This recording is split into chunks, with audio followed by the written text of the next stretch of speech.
अमरावती शहरात आज हिंदू जनजागृती समिती आणि अनेक हिंदुत्ववादी संघटना रस्त्यावर उतरल्या। त्यांच्या हातात खालिद का शिवाजी या आगामी मराठी चित्रपटावर बंदी घालण्याची मागणी करणारे फलक होते।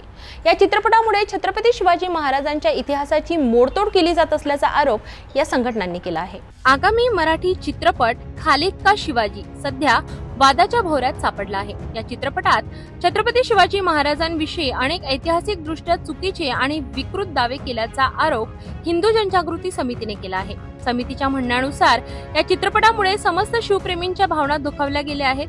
आंदोलकांनी चित्रपटावर तात्काळ बंदी घालण्याची मागणी केली आहे। या चित्रपटामध्ये शिवाजी महाराजांच्या सैन्यात 35% मुस्लिम सैनिक होते, त्यांचे 11 अंगरक्षक मुस्लिम होते आणि त्यांनी रायगडावर मशीद बांधली होती असे आक्षेपार्ह दावे करण्यात आल्याचा आरोप समितीने केला आहे। या दाव्यांमुळे इतिहासाची मोडतोड होत असल्याचा आरोप समितीच्या पदाधिकाऱ्यांनी केला आहे। खालिद का शिवाजी या चित्रपटामधूनच विकृती समोर येते, ती म्हणजे शिवाजी महाराजांचं एकेरी नावाचा उल्लेख करणं। यासोबतच येणाऱ्या पिढीसमोर खोटा इतिहास प्रदर्शित करण्याचं कटकारस्थान या माध्यमातून केलं जात आहे। छत्रपती शिवाजी महाराजांच्या सैन्यामध्ये 35% मुस्लिम सैनिक होते।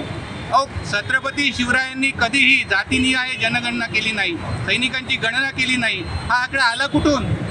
त्याच्यानंतर दुसरं म्हणजे छत्रपती शिवाजी महाराजांनी रायगडावरती त्यांच्यासाठी मस्जिद बांधल्याचं त्याच्यामध्ये स्टेटमेंट करण्यात आलं आहे। कशा आधारे आपण हे स्टेटमेंट करत आहोत चित्रपटाच्या माध्यमातून, आणि याचा अभ्यासकांनी याचा निषेध केलेला आहे। आमची महाराष्ट्र सरकार आणि केंद्र सरकारला मागणी आहे की महाराष्ट्रामध्ये उद्या कायदा व सुव्यवस्थेचा प्रश्न निर्माण होऊ नये, यासाठी या सिनेमावरती बंदी घालण्यात यावी। याआधी Udaipur Files, Kanhaiyalal tailor murder या चित्रपटावर मुस्लिम समाजाच्या धार्मिक भावना दुखावल्यामुळे तात्पुरती बंदी आणली होती। त्याचप्रमाणे खालिद का शिवाजी या चित्रपटावरही बंदी घालावी अशी मागणी जोर धरत आहे। अमरावतीमधील आंदोलनानंतर आता खालिद का शिवाजी या चित्रपटावर खरोखरच बंदी येणार का हे पाहणं महत्त्वाचं ठरेल।